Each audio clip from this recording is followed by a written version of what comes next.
Oh hey there, freshies! See, you stumbled upon our virtual campus tour. Don't worry though, cause you're in the right place, and we were expecting you. We're simply here to make sure that you never encounter any glitches, bugs, and most importantly, crashes ever again.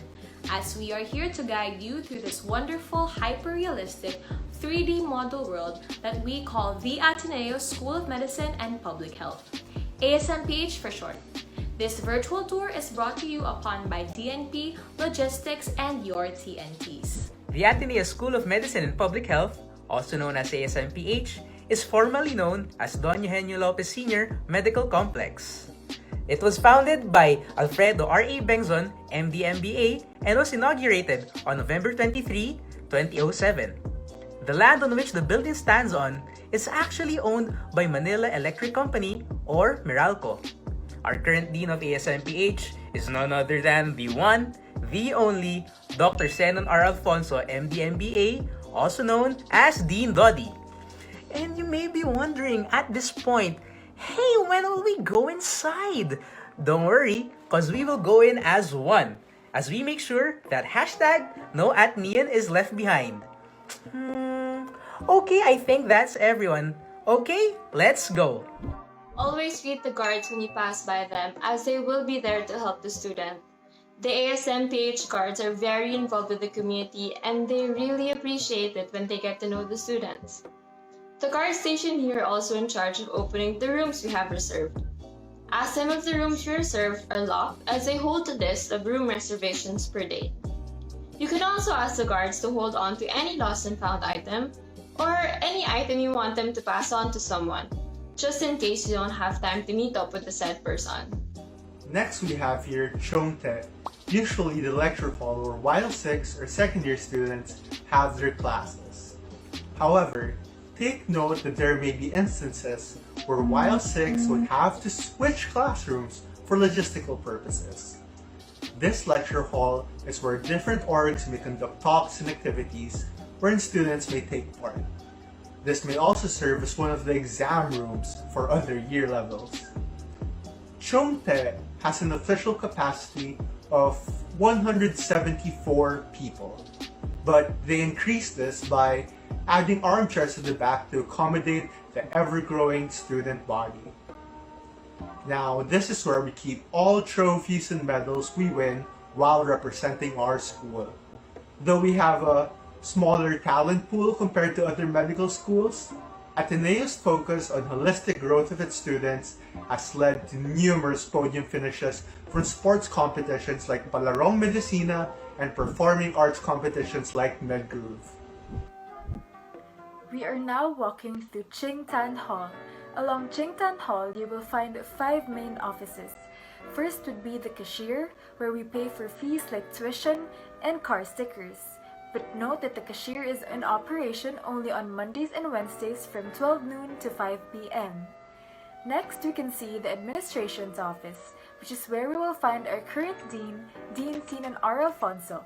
This office is where you handle room reservations and also where we can find admin personnel like Ma'am Connie and Ma'am Aloy, who were able to interact more directly through our extracurricular activities.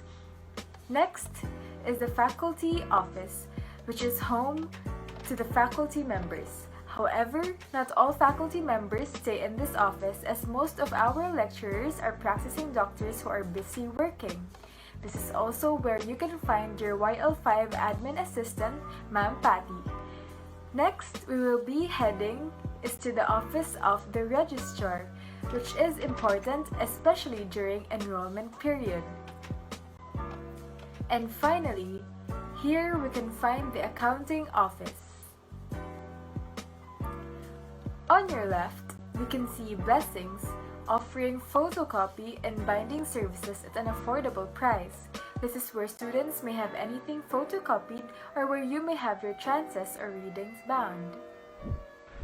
As you pass Blessings in the elevator landing, we're now headed to the cafeteria, more commonly known as CAF.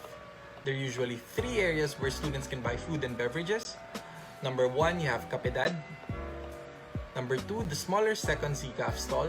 Lastly, the ZCAF main stall, which serves the main cafeteria food. Kiosks from time to time also appear along the entrance of the CAF where food can be bought as well. For more of the bound type of student, no worries. Students may also opt to bring their own food and can even reheat their packed lunches in any one of the 4 microwaves provided by the Student Council. This can be immediately found upon entering the CAF extension. The CAF has 100 student capacity. However, despite having 3 batches of almost 200 students per batch, even with limited seating capacity, there are times that the CAF does not fill up to capacity during lunch period because different batches may have different break schedules. Other common places where students may buy food include TMC, RBC, and the Strip. The clinic is found on the door to the left upon entry of the CAF extension. This recent addition to the CAF extension area is manned by Nurse Diane, ASMPH's registered nurse. Aside from the main entrance to the campus lobby, you will also notice another entrance beside the elevator which also has an opening to the left when you're facing Chimte. This is the entrance coming from the faculty parking lot. This is also a good and a common place to have photo shoots, to film for intake projects, or to practice for intake project performances. Just take note not to be too loud as it is right outside the admin office. Alright, this floor has been covered. Now let's level up to the next round. And by round, we mean floor. The second floor is minimally used by the YL5 students. However, if you do find yourselves making use of the second floor during board season, please make sure to be aware of the noise level. This is because the board takers usually end up reserving rooms on the second floor because they want to study in school for the boards. This is to show our respect and support for our board takers who are doing their best in order to get another 100% pass rate. This room is called the MPH, or the Multi-Purpose Hall. The multi-purpose hall is mainly used by the YL7 for their classes. However, the YL5 also make use of this room for talks or exams. In these cases, the YL7 are usually at their clinical encounters or in breakout rooms for their own SGDs. The YL6 also makes use of this room during their OSCE or their objective structured clinical exams, or for YL5 who make use of it for their mock PE or mock physical exams. As we are a school that focuses on holistic formation, we here in the ASMPH value spaces where we can do just that. And this next floor proves that the third time's really a charm. And by time, we mean floor. These are the classrooms on the third floor. Some of you may be taking your MBA classes here. This may also be one of the rooms where SGDs or small group discussions will be conducted, or where you will be taking your exams for different modules. At the end of this hall is the Ateneo Autism Study Laboratory, where doctors affiliated with Ateneo consult with families and their children with autism. This is also the floor where students find the oratory. This is a great place for students to pray before exams or whenever they want, as this is a very calming room, or just to break down. Regardless, all those who visit here leave with a lighter heart and a clearer mind. Across the oratory is a supply and instruments room, more commonly known as the Student Council room. With the permission of the SC, students may store anything in this room for all the school's activities. In this hall, we will also find MPL 3A to 3D, with MPL 3E at the end of it. MPL stands for Multi-Purpose Laboratory Rooms. The third floor MPL rooms will be where YL5 students have their histology lab time. YL5 will start their histology in the cell module, which is the second module. Each student gets one microscope and one slide box inside their own lockers, which are found under the counters. Do not bring home the slides, as they might break or go missing. These MPL rooms may also be used for SGDs and patient encounters. In case you forget the code of your locker, or if you are missing a few slides, you may proceed to MPL 3E where the lab tech room is found. You may ask lab technicians for the code, or you may borrow slides by depositing your ID or your nameplate. In this MPL room, we may also find the plastinated cadavers, which will be of use in many of your modules during the integrated lab sessions. The integrated lab sessions are basically shifts assigned to you throughout the day to accomplish certain tasks related to studying the following: osteology, histology, radiology, and anatomy using a live and plastinated cadaver. You are placed into different lab groups for these sessions and will be rotating with other groups, guaranteeing that you have full knowledge of the modules in these aspects. So, with the plastinated cadavers here, you may be wondering where the other cadavers may be lying. Hey, get it? Because they're lying down. Anyway, let's see what they're up to. And all of that happened right below us. Above the histology labs would be the room that we are in right now, which is the anatomy lab. So just like histology lab, please wear your scrubs at all times. However, after each anatomy sessions, you might want to change out of them as the smell really does stick to you. Why do you ask? It's because during anatomy lab sessions, you'll be taught how to dissect cadavers. So dissection will be introduced to YL5 during the musculoskeletal and integumentary systems module, otherwise known as MSK. So for batch 2024, we were divided into 22 anatomy groups, each composed of 8 people. Really get to know these guys as they will be your second TG. So what happened was, during integrated lab sessions, each anatomy group will take shifts in dissecting the cadavers so that the anatomy lab wouldn't be too crowded. Along the hallway, the first door to the right coming from the anat lab is the lab technician's office. This is across room 401. Many students borrow bone samples here to study the different parts of the bones as well as the different ways to determine bone laterality. Outside the anat lab, there are 84 lockers.